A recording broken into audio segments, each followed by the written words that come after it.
Jean d'Ormesson et Joël Dicker, bonjour. Bonjour. Bonjour. La saison vue par deux monstres du succès littéraire, et le mot monstre n'est pas trop. Hein.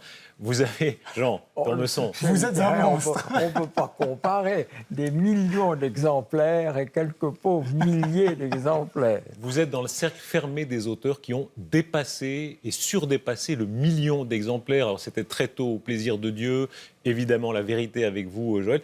Vous avez 60 ans de différence exactement. C'est pas mal. Et non, nous avons 60 ans jour pour jour. Jour pour jour, Puisque- 16 juin. Puisque nous sommes nés le même jour, nous sommes nés le 16 juin l'un et l'autre. Des Gémeaux. Nous sommes Gémeaux.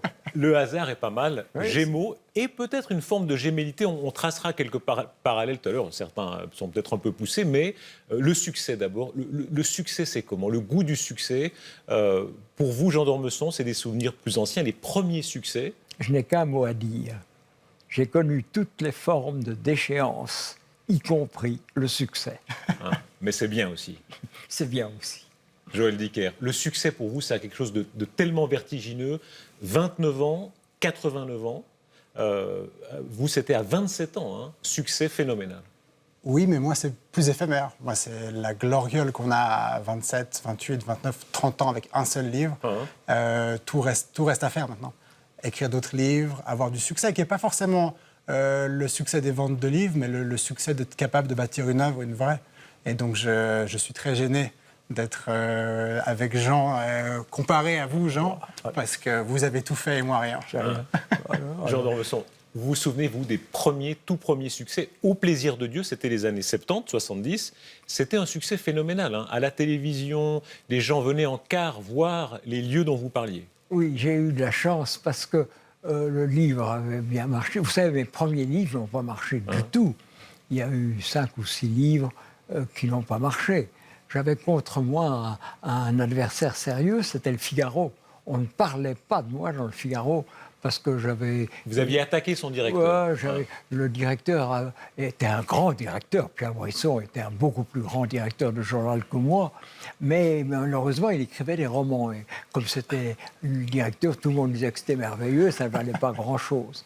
Et puis, Au plaisir de Dieu a été un grand succès, oui. Et surtout, il y a eu la télévision. Ce que vous dites est très frappant. Hein. Avant le succès, il y a eu l'insuccès, L'insuccès. le doute, les pleurs. Vous avez pleuré, Jean d'Ormesson. Hein. Oui, c'était très dur. J'ai écrit, en effet, mon dernier livre. J'ai écrit un livre qui s'appelait « Au revoir et merci ». Et vous revenez à chaque fois. Hein. Ça, c'est une constante. Alors voilà, et alors je suis revenu, j'ai écrit un livre très long, très ennuyeux sur les sciences humaines, qui a été refusé partout, qui a été publié par Gallimard, qui a fait 300 000 exemplaires. Et ce que le public ignore souvent, c'est que vous aussi, Joël Dicker, hein, avant cette gloire littéraire incroyable, il y a eu des années dures, ça ne marchait pas spécialement bien, disons. Oui, mais je crois qu'il faut que ça ne marche pas pour que ça marche, sinon on ne se rend pas compte. Il y a eu la Vérité, c'est mon 6e roman, c'est le 2e qui paraît. Il y a eu avant Les Refus. C'est compliqué parce qu'au fond, c'est de l'art, et l'art, on aime ou on n'aime pas. Mais je crois que c'est aussi très important de savoir d'où on vient, et je crois qu'un succès qui vient après beaucoup de travail, échec ou pas, parce que je crois en tout cas dans mon cas que c'est aussi beaucoup de travail qui permet de se construire un peu. Vous avez pleuré aussi sur la copie en vous disant j'y arrive sûrement. pas. J'ai pas de souvenir, mais c'est sûr, avec tous les livres, il y a un moment donné où il y a un désarroi profond. Parce qu'on ne sait pas pour qui on écrit, on ne sait pas ce qu'on est en train de faire, on voit toutes ces pages qui ne servent à pas grand-chose au fond. Et il y a des moments où on se perd un peu soi. Et je crois que c'est quand on arrive à surmonter tous ces moments-là qu'on arrive à vraiment faire avancer son propre roman, il me semble. On vous regarde, Joël et Jean, il y a pas mal de parallèles. Hein. Alors vous avez des très beaux yeux clairs l'un et l'autre. Ça marche, ça joue. Hein. Pour les séances de signature, ça aide. Et puis, vous avez une forme de bonheur l'un et l'autre. Hein. C'est un peu convenu, mais écrivain du bonheur, c'est vrai que les gens vous aiment aussi parce que quand ils vous entendent, ça va bien. Ils ont l'impression que ça va mieux. Là encore, si j'en crois la rumeur, Joël est obligé d'enlever ses chemises et de les donner à ses fans. Je vous donnerai celle-là à la fin de l'émission. Je me donnerai ça à la fin. Moi, c'est beaucoup plus modeste. Ça compte, ça, pour vous, franchement, dans votre carrière, dans la réussite, dans le public. C'est pas seulement anecdotique, hein. Le fait que vous représentiez une forme de bonheur a beaucoup compté. C'est-à-dire j'ai des liens sûrement très forts, comme Joël, avec les lecteurs. j'imagine ce que doit être le courrier de Joël. Moi-même, même moi, je reçois un courrier très, très important. Je vous ai entendu dire, pardon, il y a même une forme de clientèle à la romaine. Hein. Vous répondez à chaque lecteur et il y a une relation qui se fait, en tout cas à presque tous les lecteurs. C'est une clientèle, dans le sens noble du terme. Oui, écoutez, ma mère, en mourant, m'avait laissé 3 préceptes. C'est un peu dur. Le premier, c'était « ne te fais pas remarquer ». C'est raté. Le deuxième, c'était « ne parle pas de toi ». C'est raté aussi. Et le troisième, c'était « toute lettre mérite réponse ». Alors j'essayais de répondre, mais là, ça devient évidemment très difficile. Le courrier le plus incroyable que vous ayez reçu, Joël Dicker, qu'est-ce que c'était? Le plus incroyable, moi, ce qui me touche le plus, ce sont les gens qui m'écrivent en me disant je croyais que j'aimais pas lire et en fait, je crois que j'aime lire. Ouais. Et qu'est-ce que je peux lire maintenant? Et c'est pas tant à propos de mon livre ou à propos de moi, c'est surtout à propos de ce déclic qui se fait où tout d'un coup, les gens se disent mais en fait, lire, c'est bien. Et je crois que c'est ce qui est très important aujourd'hui, c'est arriver à guider un peu les gens de nouveau qui sont perdus entre le Wi-Fi et le net et la télévision, à les reguider vers le roman qui est, je trouve, la plus belle forme d'imagerie pour soi parce que c'est sa propre imagerie. Et c'est important, et ce que disait Jean aussi sur le bonheur qu'on donne, je crois que ça correspond à tout le bonheur qu'on reçoit. Des gens qui attendent des heures pour faire la queue, pour signer un livre, et je trouve que ça mérite une forme de respect qui est le bonheur qu'ils nous donnent, c'est de leur rendre à eux. Il y a eu des moments incroyables. Hein. Valérie Trierweiler, on peut invoquer ici son autorité, elle est fan de vous. Il y a ce moment incroyable où elle vous voit, elle dit vraiment j'aime beaucoup ce que vous faites. C'est flatteur ce genre de choses. Hein. Oui, où je la croise à Brive et je m'apprête à faire un message à un ami en disant il y a Valérie Trierweiler ici, etc. Et elle me dit Joël, bonjour. Moi. Et c'est vrai que c'est très surprenant parce que ça fait partie de ces moments où je me suis rendu compte que quelque chose s'était passé. Comme de vous voir pour la première fois en vrai à l'Académie française. Je me rappelle. C'est très impressionnant parce que tout d'un coup, on se rend compte que quelque chose s'est passé, mais on ne sait pas très bien quoi. J'ai voté pour Joël à l'Académie française. Vous l'avez parrainé, pour dire les choses. Hein. Oui. Joël, Grand Prix du roman de l'Académie française, vous doit beaucoup. Non, l'Académie me doit une seule chose, c'est Marguerite Yourcenar, la première femme. Mais Joël toute l'Académie était presque unanime. Non, mais vous avez dit des choses très gentilles, et comme les gens vous aiment beaucoup, et qui croient tout ce que vous dites... Est-ce que vous vous souvenez, l'un et l'autre, la première rencontre, disons, intellectuelle, la première fois où vous avez entendu parler de l'autre, vous avez lu l'autre, oui. Joël Dicker, vous vous rappelez, votre premier Jean d'Ormesson, qu'est-ce que c'était? Mais Jean d'Ormesson, vous êtes d'abord une personne. Vous êtes une personne qui est un peu familière, qui est toujours là, qu'on a l'impression de connaître, toujours de bonne humeur. Et je pense que c'est une approche télévisuelle avant tout. Je crois que c'était à une émission de télévision. Je vous ai vu pour la première fois et je me suis dit, mais qui a de si beaux yeux? Vous voyez déjà. Alors on y revient. Hein. Jean d'Ormesson, le premier Joël Dicker, c'était... ça, je me rappelle très bien, la lecture du livre de Joël. Ce qu'il y avait, c'est qu'on ne pouvait pas le lâcher. On ne pouvait pas le lâcher. Et évidemment, j'ai dit à l'Académie, c'est un bon livre, et en plus, pour une fois, ce sera un succès. Parce que souvent, les livres de l'Académie sont des tirages modestes, et là, ça a été absolument unanime. Il y a un point commun entre vous aussi, c'est que vous êtes cabotins, l'un et l'autre. Le prix peut-être une petite préférence pour Jean d'Ormesson, parce que Joël Dicker refuse peut-être davantage d'interviews. Jean, il y a une période où vous acceptiez tout, hein, avec bonheur. Vous avez aimé la publicité. Quelle horreur. Énormément. Mais quelle horreur. Écoutez, franchement, c'est vrai que ça doit être vrai puisqu'on me le dit. Je vous assure que je ne cherche pas la publicité, je ne cherche pas à aller à la télévision, même chez vous, je ne cherche pas. Mais vous êtes assez gentil de m'inviter. Je ne vais pas faire la gueule. J'essaye de faire pour le mieux, d'être le plus naturel possible. Et c'est vrai que, vous savez, c'est très important pour un écrivain d'avoir des liens avec les lecteurs. Le genre écrivain maudit, il y en a beaucoup, qui ont l'air tristes, qui se cachent, qui ont l'air un peu crado. C'est votre genre ni à l'un ni à l'autre. Hein. Joël Dicker, vous avez eu une période même un tout petit peu étudiant en droit. L'ambition, ça a toujours compté pour vous, vous l'avez dit. Oui, absolument. Mais je crois que ça dépend ce qu'on cherche. Quand on écrit, en tout cas, dans mon cas à moi, je cherche mon propre plaisir dans la fiction que j'écris, et c'est un vrai bonheur. Des fois, j'ai des choses plus dures dans ma propre vie, mais en ce qui concerne le choix que je fais d'écrire, c'est quelque chose qui m'apporte beaucoup de joie. Et je crois que ce que vous dites, Jean, est très important. Quand on est invité, c'est vrai que c'est aussi une chance. C'est un plaisir, c'est une chance. C'est peut-être pas forcément ce qu'on préfère, parce qu'en tout cas, dans mon cas, et j'imagine c'est le vôtre aussi, on aime écrire au fond. C'est ce qui nous plaît le plus. Mais je crois qu'on est conscient de la chance qu'on a d'avoir des gens qui nous lisent, des gens qui attendent un prochain livre et d'être présents sur des plateaux de télévision. J'aimerais que vous disiez un mot des origines. Vous avez des origines très fortes l'un et l'autre, très différentes. Hein. Dicker, c'est la Russie, origine juive, bolchevique. Ouais. D'Ormesson, c'est l'aristocratie française, pur sucre, avec beaucoup de gens qui ont marqué l'histoire de France, mais si différents et en même temps si proches, pour l'un et l'autre, ça compte beaucoup, c'est présent. Vous. Il y a des bémols à ce que vous dites. Je descends en ligne droite d'un régicide. Je descends en ligne droite d'un ami de Robespierre, qui était sûrement plus à gauche que Robespierre, qui s'appelait Le Pelletier de Saint-Fargeau. Et donc, c'est très commode chez moi aussi. La Révolution fait partie de la tradition. C'était des aristocrates libéraux aussi souvent, hein. Ce n'étaient pas les réactionnaires. Alors, allons très vite.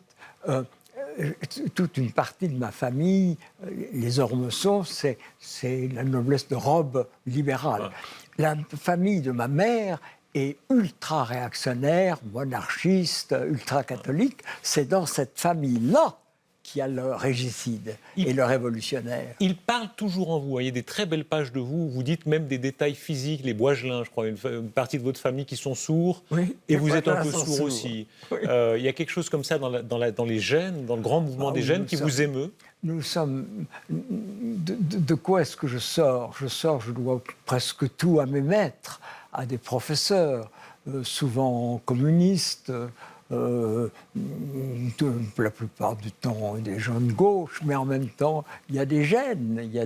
C'est vrai qu'il faut à la fois être fidèle. Il faut être fidèle et en même temps essayer de renverser de temps en temps la marmite. Les gènes, Joël Dicker, les vôtres, ils sont présents. C'était votre grand-père, n'est-ce pas, qui était là avec Lénine dans Mon les arrière-grand-père. votre arrière-grand-père. Mon arrière-grand-père révolutionnaire, alors que de l'autre côté, du côté de ma mère, ses grands-parents à elle étaient des aristocrates russes qui ont fui juste avant la Révolution, qui sont allés en France et puis en Suisse. Et je crois que ce sont des origines qui sont très présentes, qui sont très importantes pour moi, parce que on vient de quelque part quand même. Et ce sont des choses que je n'oublie pas. Qu'est-ce que vous avez gardé de russe ? De russe, je crois que c'est en tout cas identitairement russe d'avant la Révolution. Mon grand-oncle se considérait russe. Ni français, ni suisse. Il avait le passeport français, il n'était pas suisse, bien qu'ayant vécu 70 et quelques années à Genève. Et lui, il se considérait russe. Et donc ça a toujours créé en moi des questionnements très profonds dans mon identité. Parce que plus suisse que moi, tu meurs, mais en même temps avec un bagage et une histoire qui vient de si loin que ça me questionne beaucoup maintenant. Une forme d'exotisme très fort chez l'un et chez l'autre. Jean d'Ormesson, vous avez écrit des pages là-dessus. Hein. Un monde où vraiment le monde moderne n'existait presque pas. Le monde de vos vieilles tantes qui ignoraient toute la modernité, qui étaient très à cheval sur le langage. Hein. Dire 20 heures, c'était la vulgarité totale, par exemple. Ah oui, 20 heures, il y avait des choses qu'on ne disait pas, n'est-ce pas ? On pouvait dire merde, mais il n'était pas question de dire mince. Un merde un peu chic ça comme ça. Hein. Pas, évidemment, il y avait un code d'habillement, un code de langage, un code de manière de table.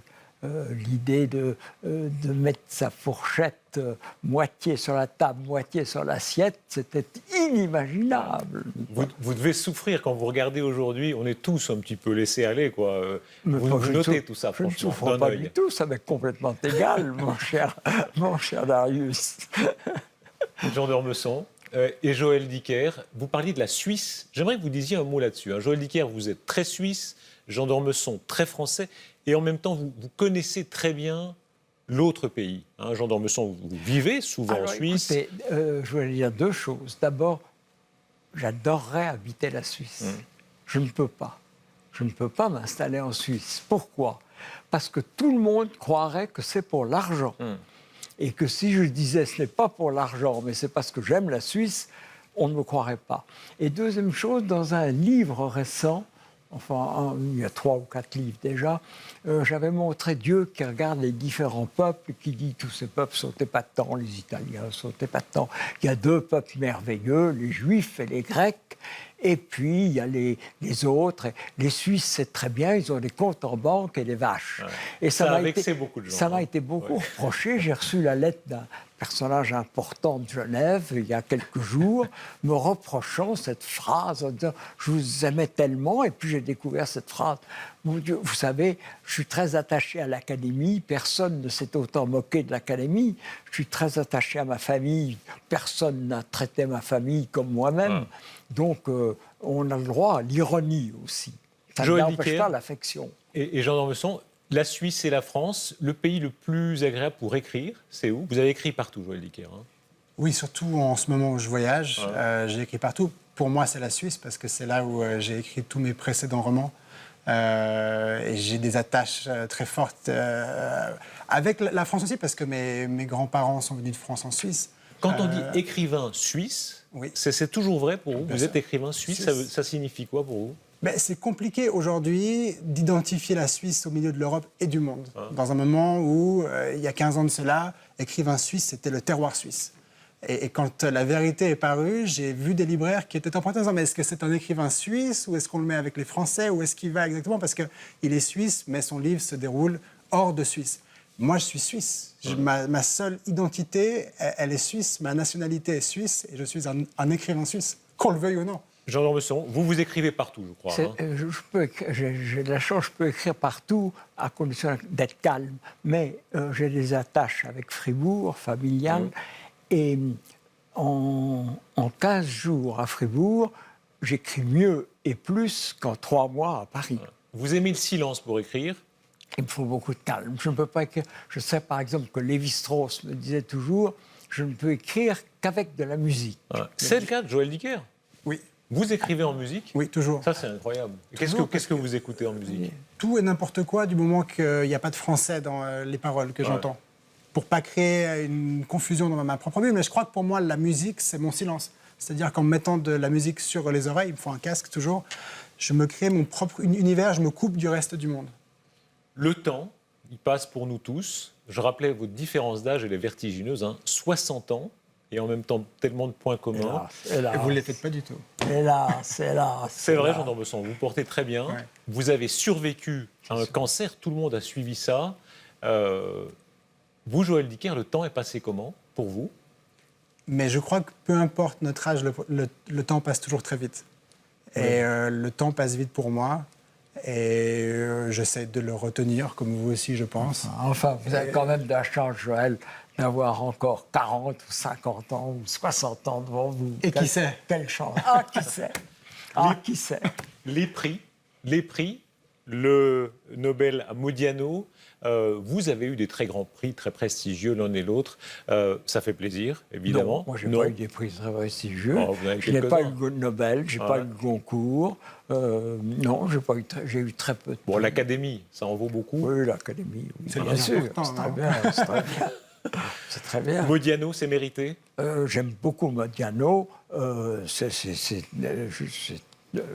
suis très fier qu'un Français ait reçu le Nobel. Et je suis très content que ce soit Modiano, qui est un bon écrivain, qui est tellement sympathique et qui le mérite vraiment. La jalousie dans le milieu littéraire, c'est quelque chose de très présent. Vous avez été l'un et l'autre énormément jalousés. Oh mon Dieu, vous savez, je crois que quand j'étais à l'UNESCO, on me disait les pires sont les préhistoriens, ils se détestent entre eux. Et puis quelqu'un d'autre m'a dit non, les cardinaux, c'est encore pire. Alors je dis pas les écrivains, oui, les haines d'écrivains, c'est un thème très connu.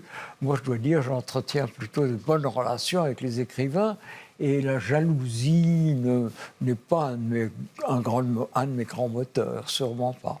Vous avez rencontré la mort l'un et l'autre de manière assez curieuse. Jean d'Ormesson, très tard, vous avez eu jusqu'à très tard une santé inouïe. Vous dites vous-même, quand on vous a annoncé votre cancer, vous étiez surpris, presque vexé. Oui, c'est extraordinaire, ça. J'ai été vexé. Je me rappelle que Quand on apprend ça, c'est pas très gai. Et on m'a dit, qu'est-ce que tu as ressenti?